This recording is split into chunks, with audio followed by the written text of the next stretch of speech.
toto je malé vodíkové auto na diaľkové ovládanie.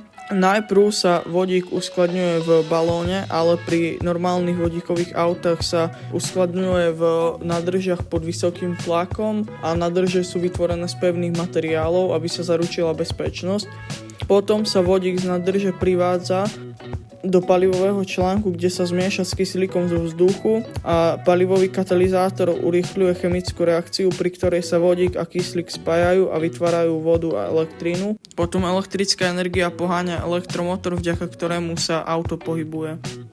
A jediným emisným produktom auta na vodík je vodná pára, ktorá je neškodná pre životné prostredie. Výhody vodíkového auta sú dojazd.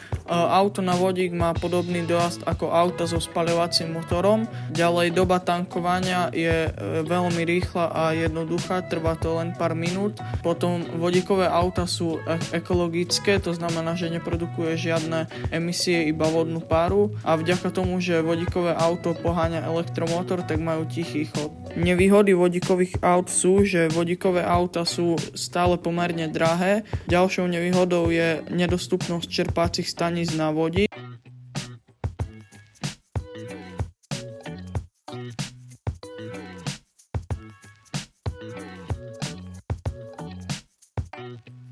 Vodík sa vyrába elektrolýzou a elektrolýza je proces rozkladu vody na vodík a kyslík pomocou elektriny. Táto metóda je emisne čistá, ak sa na ňu používajú obnoviteľné zdroje.